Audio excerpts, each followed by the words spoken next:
Hello, everybody, and welcome back to the Mystery Sports Podcast. And today is just a quick update on terms of what's happened for the previous weekend because I didn't do a review of the weekend, just been a little bit busy.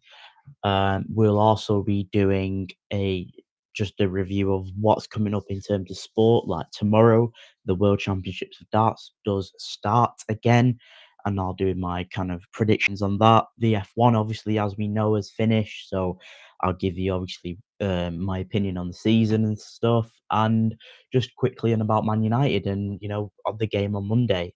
So if we get into it, we'll go straight into the United game.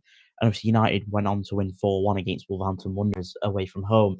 And, United fans can be happy. Yes, we've won, finally. We're sixth in the league, joint fifth, decent position considering where we have been.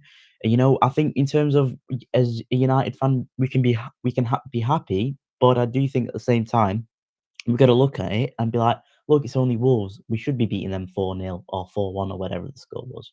We should be beating them by that scoreline because they're not a good side of football, are they, realistically? And, they're not that good of a.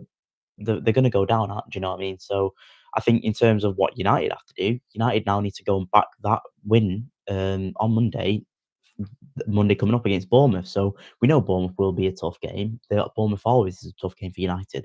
So overall, I think United did very well, and I think the players did somewhat okay, and what did the job at the end of the day, and that's to go and put the ball in the back of the net and go and punish the lowest teams like Burnley, Wolves, West. Well, we should have punished West Ham, Forest. We should have punished Fulham's and the Leeds. Like we need to go and win those games. That's what's going to get you top four. And I think United showed that kind of ruthlessness there. I think United should have definitely scored more goals than what we saw. I think some of the chances were quite poorly taken.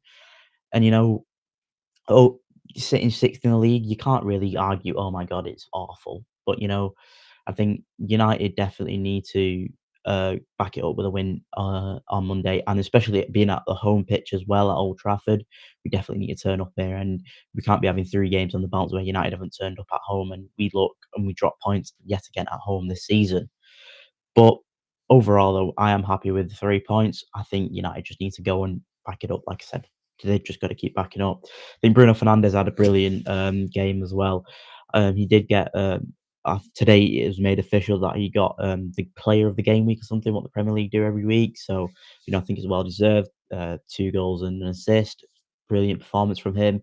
I think Bruno Fernandes just showed that in a bit more of attacking position, what kind of player he is, and the old Bruno Fernandes. And I think especially with Ahmad and Mbeumo leaving after the Bournemouth game to AFCON, I think Bruno probably will have to be playing in a further up position. And I think on when United's next game, I think after Bournemouth, I will do what I will think United should do, or what Ruben Amorim should do in terms of the players who we have available, and obviously with Mbeumo, Ahmad, and Mazraoui going to AFCON. So I mean, it'll be a tough time for United. There's no doubt about that. But I think United do have players there, and I think Ruben Amorim's got to use his youth players a lot now in this AFCON period, because we don't know how long Mbeumo might be out for. Well, Mbeumo, Ahmad, and Mazraoui will be at AFCON.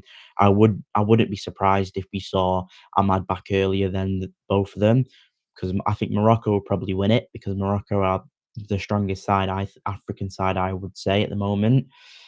Cameroon as well, with Anana in net. Hopefully, he can do it well. He's not even in net anymore. He didn't even get selected, which is obviously just shows how poor he's been. So I think Cameroon look like a great side. I mean, I think they're in the World Cup, aren't they? Or they're somewhat qualifying for the World Cup. So I'd expect to see Ahmad back first, then probably Mbeumo, then Mazraoui. But I think it's just the problem. What United have got a challenge, and we've got players there, and we need them to step up in the absence of Ahmad and Mbeumo and Mazraoui. If we go on to the rest of the Premier League, so I mean, if we look at the fixtures, so obviously Arsenal slipped up, great for into the terms of the title race. It just brings everyone back into play, doesn't it? Like City 2 points behind them, Villa 3 points. See Villa beating Arsenal, City dominating and battering Sunderland 3-0. I think that was a kind of expected performance. Palace with a win, after a loss against United, they needed that win. Chelsea drawing, against Bournemouth. I think this is what United probably will face. I think it will be one of those games like a 0-0 or a 1-1 for the United game. Everton winning, getting back onto winning ways. Well, back to back wins, should I say, under David Moyes. So they're in sixth. Not sixth, sorry. I've got the wrong table up here. I have definitely got the wrong table up here because I don't think that is right. Because oh, is it right? I'm not sure. I don't know because United is sixth. What is going on here? Why have I got the wrong table up? Great start. Let's just get it on my phone. Easy done, isn't it? Yeah. So well, here we go. So Arsenal obviously top on 33, City on 31, Villa 30, Palace on fourth, 26, Chelsea fifth on 25, United on 25, Everton on 24 in seventh, Brighton on 23 in eighth, Sunderland ninth on 23, and Liverpool on 23, who are also on ninth and who are 10th, should I say, and Spurs are on 22, Newcastle 22, Bournemouth 13th on 20. So the Premier League is looking really exciting at the moment, and I can't believe how close this Premier League season is going to be. So if we look at some of the fixtures, obviously Newcastle beating Burnley 2-1, uh, Everton battering Forest 3-0. And the Leeds game, that was amazing to see. Obviously, Leeds behind three times in the game and drawing that game 3-3. It just shows how Liverpool have been quite vulnerable this year in terms of the Premier League. And I'm hoping as a United fan that this carries on because I want to finish above Liverpool, and I think it definitely can happen as long as United just be a bit more ruthless, don't slip up against teams like West Ham and things anymore and Everton, and we definitely can. As United, we can definitely push, but we need to make sure we're consistent. And I don't think at the moment, I mean, we've only lost one of the previous seven, so it's looking good. I think we've not lost. We've the games that we've lost. The last game we've lost, which wasn't Everton, I think was Man City, which is a crazy period there. So that is pretty good in terms of United.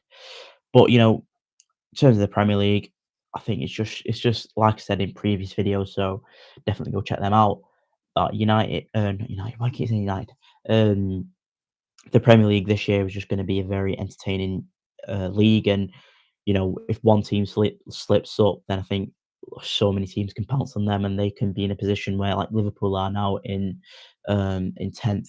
Think yeah, so like Liverpool slipped up now. They're United have leapfrogged them. Chelsea are up there. Villa, Crystal Palace, Everton are obviously above Liverpool. So one little slip up can cause a huge lot of chaos. And look like Bournemouth were doing very well. Now they're 13th, which is crazy. And I mean, you could even say Brentford and Fulham are a part of that race because Fulham are on 17 points, Brentford on 19, and Bournemouth are only on 20. So it's only 3 points that separates them, which is crazy in terms of the Premier League. And that goes up to down to 15th, so it is very tight. Obviously, I don't see that Fulham challenging for Champions League football because I just don't think they're good enough.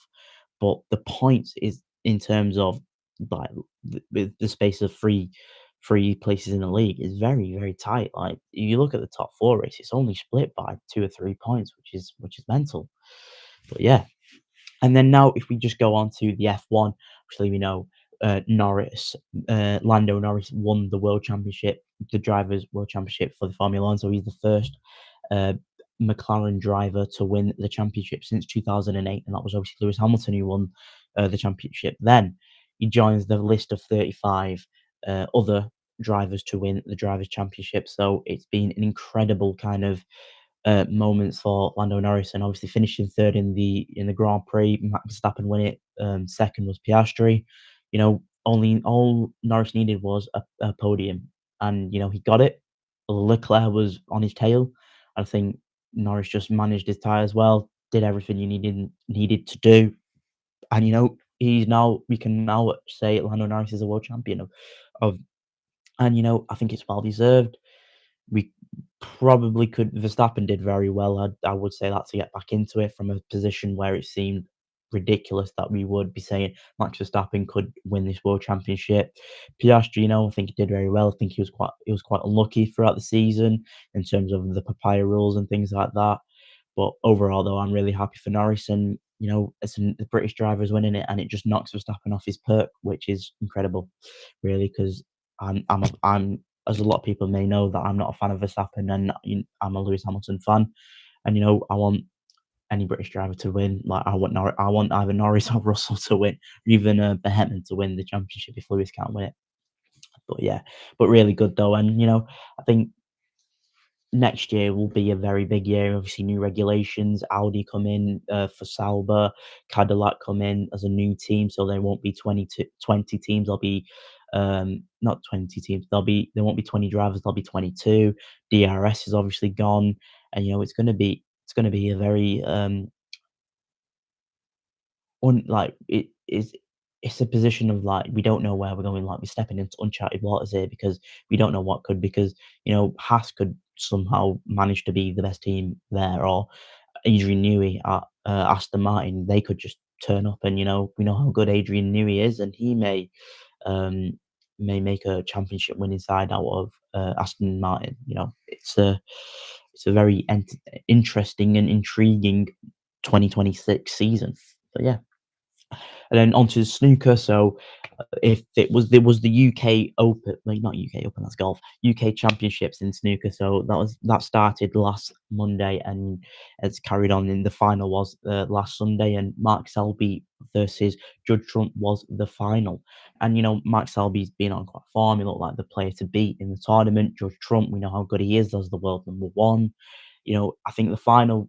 I think everyone thought it would be a very like one frame to Selby, one frame Judd, but it wasn't. I mean, in the first session, Mark Selby went on 5-0 up, and then Judd pulled it back to 5-3. Then Selby takes the lead and stuff. And then we're going to the evening session. Selby's like 8-4 or something up, and you're thinking, you know what? Selby's probably just going to wipe the floor first to 10. So not first to 11, sorry. So only three more frames. But Judd did very well. But he basically just clawed everything back. So and it was a good final. And I think Selby, we saw the old Mark Selby, the one who was ruthless, who could put in those pots when you'd think he wasn't on the form, and just damaging his opponent mentally to try to get himself over the line. And well done to the jester from Leicester. He gets obviously gets his first triple crown in over 9 years, I think it is, something like that. It's a bit crazy there for Mike Selby, but obviously in terms of the world champs, when it comes to the snooker world champs in May, he's got to be got to be one of the favourites there. I've got to be named to be one of the favourites to win the world champs. Talking about world champs, tomorrow is the darts world championship. So I mean, it's probably festive time. That's when you know it's Christmas, don't you? When the darts happen and World's Strongest Man starts to gets into action. And I think in terms of the darts, I probably would say Little is going to win it. I mean, it's probably hard not to see him win it.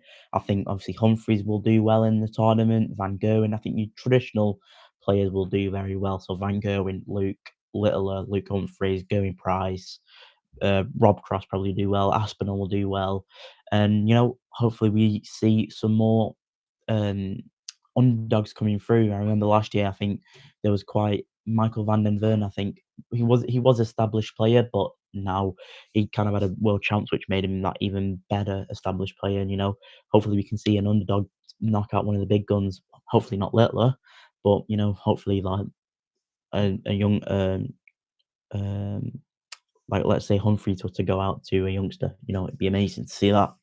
But yeah, that is everything for today. I will do a preview on the weekend on possibly Friday, and obviously look ahead of the United game. But yeah, thank you all for watching. Catch you on in a bit.